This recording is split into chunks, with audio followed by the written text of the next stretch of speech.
Good evening, friends. This is Dr. Kavi Sadana from Delhi, and my talk is on repurposing drugs for COVID-19. We have been using various drugs in the last 2 years, and over the years, we found that some of these drugs were not really working. So, this is the resident pocket notes of our department when our PGs go and work in COVID wards. And this is as early as April 2021. This is what they used to carry with them. This is what even we used to have with us. So there was this protocol of giving certain drugs in the first 7 days of the disease. So doxycycline was there, ivermectin was there, you had paracetamol, which probably made sense, and multiple vitamins. And then, of course, when the patient went from mild to moderate disease, the drugs changed to methylprednisolone, enoxaparin, which actually has saved lives, and Clexane. And of course, when they went to a severe form of disease, like moderate to severe disease as per protocol, then of course everything was there. You had to give steroids, dexamethasone, Clexane, ecosprin, statins, metformin, remdesivir, tocilizumab, plasma, and of course antibiotics. Now, of course, a lot of these things are not there in every patient, but this was the protocol being followed. And of course, this protocol is different from what was there a year back when we had hardly any evidence for any of these medicines, especially prednisolone. So, what we must understand is that therapy has changed over the years, and the therapy of COVID-19 depends a lot on the stage. This is a diagram to show you the stages of COVID-19. So you have the incubation period, wherein of course no one comes to us. Then you have the symptomatic phase, day 5 to day 11, wherein you have an RT-PCR positivity, you have viral application that tends to then go down. And then of course you have the one that is the problematic stage, where you have immune response, cytokine release, T-cell dysfunction, and of course sometimes, unfortunately, death. So the importance of knowing this is that all the drugs that have been tried in COVID-19, whether they've been tried in India or abroad or in research laboratories, target either the first step or the second step. So that is the symptom that you see during each step. As time goes by, the lung infiltration goes up and the symptoms become more severe. And so hence, you can have drugs working on the virus, that's the antiviral drugs at the first phase, or the drugs working on the inflammation. So I have divided them into two categories, two simple categories to make you understand, because some of the drugs that we give, like remdesivir, has got no role beyond day 11. So we should know when to give what. So that's how you can divide the different drugs for COVID-19. Now, if you look at the drug discovery, now, there are three ways of discovering a drug for COVID-19. The first, of course, is a direct COVID-19 specific antiviral drug, and this is not feasible in epidemics. It takes years to do this research, and frankly speaking, there is not a single anti-COVID-19 specific drug as of today. The second option, you screen existing databases. This is called the in silico approach. So they have computer simulation models where you can find out numerous drugs that work in a particular disorder. Not necessarily always true. And the third one is using pre-existing components, or what is called existing antiviral drugs. So there are drugs that have been used for COVID-19 are actually used in Ebola, Zika virus, and other anti-RNA viruses. Some of them are even DNA-based drugs being tried. So one must understand that what we are using today, or maybe a year from now, are not exactly COVID-19 specific drugs. Okay, right. So now come to the variables. There are so many variables in drug discovery. The first is in silico. In silico is a very fancy thing. You can publish articles on in silico, effect of drugs, but then does it really translate into clinical efficacy? In silico means you use computer simulations to think of an ideal drug targeting the components of the SARS-CoV-2. Then comes to in vitro, which is actually what we should do, the step 2. We should always do in vitro research. This is very relevant for COVID-19 and also for dermatophytosis, wherein we are giving fancy drugs to our patients without having any in vitro data. It is really comical. For example, voriconazole in dermatophytosis is totally absurd, and hence you should always look at in vitro data. Third, of course, is in vivo simulation, in vitro, in vivo giving to patients in live. Then the biggest problem, there are three variables to decide drug efficacy in COVID-19: the severity of disease, the stage of disease, and of course the last, the golden thing, RCT. And RCTs, very few RCTs exist, and hence we have very few high-level quality drugs for COVID-19. Nevertheless, so if you look at a diagrammatic visual of how the virus affects, the first step, of course, is the virus enters the target host cell, the lung epithelial cell, via its receptors. So there are two receptors. One is the ACE2 receptor, and second is the TMR-SS2 receptor. You see in the diagram. Then the virus replicates, translates, matures, and at that point in time, there is a release of pyrins that cause amount of fever, bit of malaise and myalgias. That is stage one. The stage two is actually very crucial. And then the virus actually goes inside the alveolar macrophages and epithelial cells and stimulates the first host immune defense mechanisms, wherein it actually simulates certain interleukins, IP-10, and with the interferon gamma feedback mechanism, stimulates T cells, monocytes, and macrophages. Now, this is going to happen to almost every patient. Now, what happens next is what is important. If things are in a bad shape, the red arrow, you have a cytokine response, production of cytokines, IL-6, IP-10, interferon gamma, IL-2, 10, and you have non-neutralizing antibodies that do not really help. They may cause more damage, and the patient goes into a cytokine storm. And if, of course, the patient has got an intrinsically good immunity, which is the case in the majority of patients, the alveolar macrophages clear up the virus, neutralizing antibodies inactivate the virus, the macrophages destroy the virus, and then the CD4 T cells and the CD8 T cells eliminate the virus. So this is what is the good and the bad one. So of course, my discussion is not going to be on the last slide in this particular panel, but the first two scenarios. So let's look at the first two scenarios. So the antiviral drugs. So the antiviral drugs work on the first stage.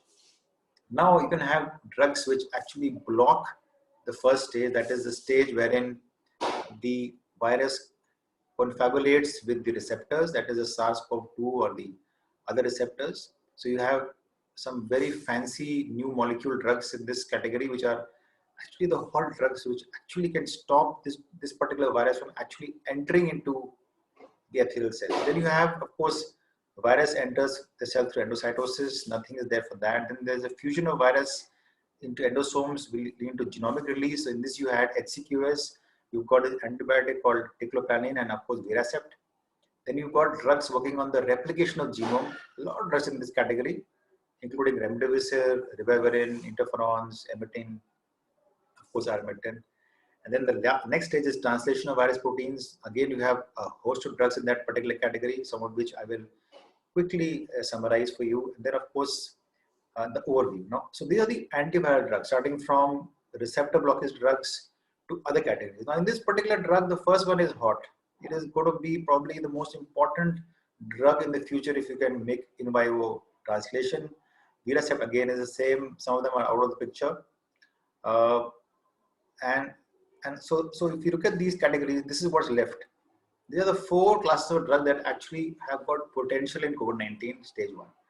So I'm going to discuss a few of these drugs and talk about what are these drugs, where are they available, what is their efficacy, and what is their status. So let's come to the first drug, eloxastatin. This is a very interesting molecule which actually blocks cellular entry of SARS-CoV-2 remarkably by blocking something called cathepsin L. So it's a drug that blocks at the first step. So the virus never enters the cell. It's under research. It's under active research in Italy, Europe. It's an antiviral drug primarily under research, not available in India, but this is one of those categories that actually is going to be hot in the future. Second drug, of course, alloredonis. These two drugs, nifamostat and chemostat, actually the word stat means stop. They actually block the entry by blocking a very important receptor called the TMPRSS2. Very long sounding name, but this is a remarkably effective drug and it prevents coagulation. It's very interesting to very diverse actions. There's a dosimetry described. There are trials that have been done both in vivo, in vitro, and you never know, this may come maybe by the end of the year, not available in our country, unluckily. Then you have Viracept. Viracept is a very interesting molecule because it's available in our country, incidentally. It is actually it was used for HIV. It's a membrane fusion inhibitor, again blocks the COV2 spike protein. Our dose is not exactly established as yet. It's being tried in certain parts of China and Italy and even Europe and even some trials are on in UK.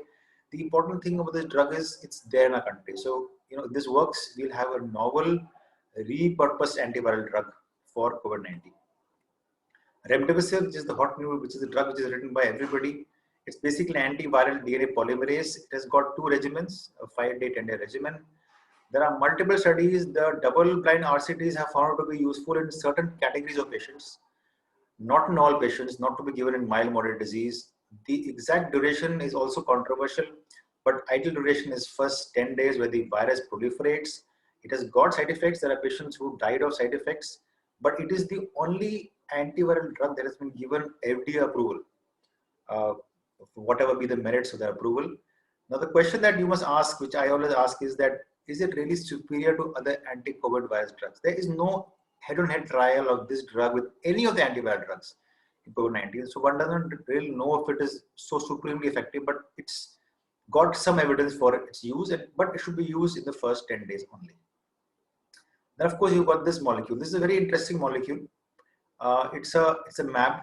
It's an Ig1 monoclonal antibody against a receptor binding domain of SARS-CoV-2 protein. It is given as a single dose IV. It's a remarkably effective antiviral drug, but strictly to be given in the first 10 days. Within the first 10 days of symptom onset or a positive RT-PCR. This drug is useful and important because in November 2020, the US FDA gave this approval for use in non-hospitalized adults. That makes it an interesting drug because FDA approvals don't come so easily. The drawback, of course, you've got to catch a patient in the first 10 days, which is not going to be simple because the first 10 days include, patient coming to you, going to some Vaid Hakim. So that's the problem. But if you catch them in the first 10 days, this would work very well because it will block the drug from entering the host macrophage. Then, of course, Emitin. Emitin is a very simple drug. It actually is an anti-emetic drug. It's remarkably cheap, available in our country. It works against antiviral DNA polymerase, same as remdesivir. It's been tried in vitro, and it has been tried previously in Zika virus and Ebola virus. And as an extension here, the interesting part of the drug is twofold. One is its EC50 is very low. That is, the effective concentration for efficacy is low. And number two, it is synergizes with remdesivir. So that's the very interesting part. Two drugs that can synergize the same site, one cheap, one effective. Maybe you could use remdesivir and then probably go on to Emitin as an oral drug for anti-SARS-CoV-2. Then, of course, this is a drug that's been used and abused. Again, antiviral DNA polymerase. The problem with this drug is the remarkably high dose. It's like popping in so many pills. It has been known to cause decreased viral load, which it would, because it's an antiviral drug. And of course, some patients have improvement, but only in mild to moderate cases. And of course, approved initially by the Chinese. That's how it caught on in the world. And my query always is that, this efficacy of the drug is very uncertain compared to other antiviral drugs. And most importantly, can somebody take so many pills? Look at the dosimetry. It is amazingly high dosimetry. People have to pop in this pill and plus everything else. So I do not know whether in actual in vivo scenarios, this would really help or not. But it is very much there. Ivermectin. Now, of course, ivermectin is a drug of dermatologists, and this drug, we see WhatsApp discussion and people say, where is the proof? What is the evidence of ivermectin and all that? And we have great ability of, disregarding our own work, surprisingly. Ivermectin has got a lot of evidence. In fact, there are studies on almost all viruses, RNA viruses, Zika virus has been tried in, Anopheles mosquitoes also incidentally. It has got a very discrete mode of action. It inhibits the IMP alpha beta, which is actually a receptor that helps to block the entry of most viruses into the body, including SARS-CoV-2. The problem with this drug is twofold. One is, of course, the evidence is there. There are multiple studies in vitro and in vivo. Many studies published on PubMed, unlike the preprints. The problem is the dose. The dose is variable. In an active infection, it may range from 12 mg, 24 mg, BD for 5 days. It is only useful in the first 7 days, not otherwise. Advantage is very easily available. And I think that what probably is missed out is that, if you combine this with doxycycline, the results actually are superior. Now come to data on this drug, because it's one of my, favorite drugs actually. And I have been taking it for like 5 months now. So I know it actually helps.